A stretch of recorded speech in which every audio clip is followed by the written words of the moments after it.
کہ آپ نے آج تک کئی بے اولادوں کو اولادوں سے نوازا ہے، لیکن آج میں غوث کی بارگاہ سے ایک ماں کو ایک ایسا ولد، ایک ایسا بیٹا ملا ہے جو معمولی نہیں ہے، اس کے بارے میں ہمیں ذکر کرنا ہے۔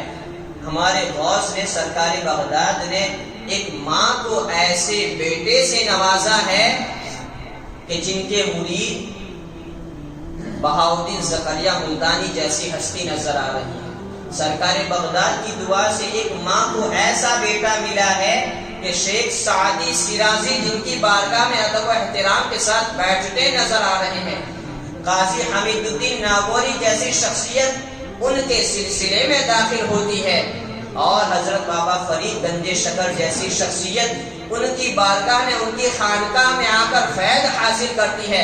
آج میرے غوث کی دعا سے ملنے والے ہم ایسے بیٹے کی بات کریں گے۔ وہ کون ہے؟ کہ شیخ شہاب الدین عمر سہروردی۔ آپ کی ولادت، آپ کی پیدائش بھی سرکار بغداد کی دعاؤں کا نتیجہ ہے۔ صاحب محبوب المعانی یا پھر مقامات دستگیری میں اس طریقے سے واقعہ نقل ہے کہ شیخ شہاب الدین سہروردی کی والدہ سرکار بغداد کی بارگاہ میں آتی ہے اور عرض گزار ہوتی ہیں، حضور اللہ تعالیٰ نے مجھے اس ضعیفہ کو مال و دولت سے تو نوازا ہے، لیکن اس ضعیفہ کا دامن آج بھی فرزند صالح سے محروم ہے۔ میں چاہتی ہوں آپ کی دعا سے فرزند صالح عطا ہو جائے۔ اس ضعیفہ کی حالت کو دیکھ کر سرکار بغداد نے خدا کی بارگاہ میں التجا کی، لیکن جواب آتا ہے کہ اس کی قسمت میں کوئی فرزند نہیں۔ ضعیفہ کی حالت پر ترس کھاتے ہوئے سرکار بغداد نے 2-3 بار بارگاہ رب العزت میں دستک دیا، لیکن جواب نہیں ملتا ہے کہ اس کے لیے فرزند نہیں ہے۔ لیکن اب اس کے بعد سرکار بغداد اپنے خرقے کو نکال کر اس کو ہوا میں لہراتے ہیں اور کہتے ہیں، باری تعالیٰ جب تک اس گڑیا کو، اس ضعیفہ کو فرزند کی دولت سے تو مالا مال نہیں فرمائے گا، عبد القادر اپنا یہ پیراہن نہیں پہننے والا۔ اب اتنے ہی میں اللہ کے رسول صلی اللہ علیہ وسلم تشریف لاتے ہیں اور کہتے ہیں، بیٹے عبد القادر خدا کی بارگاہ بے نیاز ہے، اس کی بارگاہ میں اس قدر ناز اچھا نہیں ہے۔ سرکار بغداد کہتے ہیں، یا جدی یا سیدی اب میں تنہا نہیں ہوں، اب تو آپ بھی میرے ساتھ ہیں۔ جب آپ میرے ساتھ ہو اور میرا معروضہ خدا قبول نہ فرمائے، اس طریقے سے کہنا تھا۔ اللہ تبارک و تعالیٰ کی بارگاہ سے ندا آتی ہے، عبد القادر ہم نے تیری دعا کو اس گڑیا کے حق میں قبول فرما لیا اور اس گڑیا کو ہم نے فرزند صالح سے نوازا ہے۔ وہ گڑیا اس بشارت کو لے کر سرکار بغداد کی بارگاہ سے نکلتی ہے۔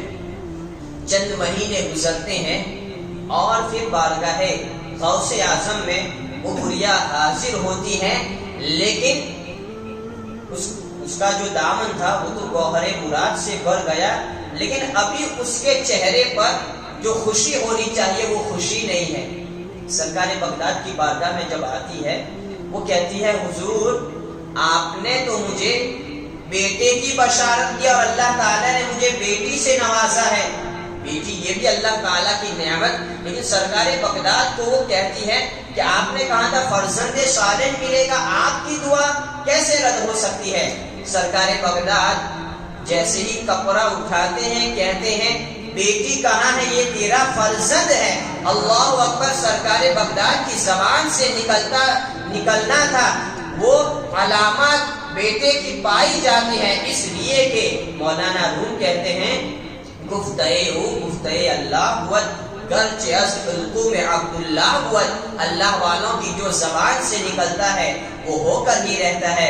یہی نہیں، سرکار بغداد کہتے ہیں کہ یہ بیٹا میرا ہے، یہ لڑکا میرا ہے، میں ہی اس کا نام رکھتا ہوں۔ اور پھر آپ نے نام رکھا شہاب الدین عمر، اور پھر ابھی تو بچہ ہے، لیکن سرکار بغداد نے شیخ شہاب الدین سہروردی کا پورا حلیہ بیان کر دیا کہ ان کا جسم ایسے ہوگا، ان کی آنکھیں ایسی ہوگی، بویں ایسی ہوگی. کہتے ہیں پھر آپ نے مبارکبادی دی انت آخر المشہورین فی العراق، یعنی جو تیری شہرت ہوگی ویسی شہرت کسی کی نہیں ہوگی. یہاں تک کہ جب سرکار بغداد کا وصال ہوتا ہے تو آپ کے بعد اگر اللہ تبارک و تعالیٰ نے کسی کو شہرت و عزت دی تو وہ آپ ہی تھے جو سرکار بغداد کی دعاؤں کا نتیجہ تھے. سرکار بغداد نے آپ کو یہ بشارت دی کہ آپ تیرے سلسلے سے جو منسلک ہوگا وہ بھی صاحب ارشاد ہوگا. اسی لیے ہم دیکھتے ہیں شیخ شہاب الدین سہروردی آپ کا سلسلہ ہے جس میں خواجہ بہاؤالدین زکریا ملتانی جیسی شخصیت بھی داخل ہے. شیخ شادی شیرازی آپ کے خلیفہ ہے. قاضی حمید الدین ناگوری یہ آپ کے خلیفہ ہے. یہی نہیں، علم حدیث میں آپ کا کوئی ثانی نہیں، یہاں تک کہ آپ نے تصوف کی ایک ایسی مایہ ناز کتاب لکھی کہ جس سے آج بھی تشنگان علم معرفت و طریقت کے جو پیاسے ہوتے ہیں اس کتاب کا مطالعہ کر کے اپنی پیاس کو بجھاتے ہیں، جس کتاب کا نام ہے عوارف المعارف. یہ کتاب آپ نے مکہ شریف میں وہاں بیٹھ کر آپ نے لکھی. اور اللہ اکبر، یہ ہماری قسمت ہے کہ آپ پھر خواجہ قطب الدین بختیار کاکی کے زمانے میں ہندوستان میں تشریف لائے اور خواجہ فرید الدین گنج شکر جیسی شخصیت نے بھی آپ کی بارگاہ میں حاضر ہو کر خدمت کی ہے اور فیض حاصل کیا ہے. یہاں پر آپ کے مقامات کو، یہاں پر آپ کی سیرت کو بیان کرنا مقصود نہیں ہے، ورنہ ملا جامی نے نفحات الانس میں اسی طریقے سے دیگر کتابوں میں آپ کی حیات وغیرہ کے تعلق سے مفصل مل جائے گا. میرۃ الاسرار میں خواجہ عبدالرحمن چشتی نے بھی نقل کیا ہے.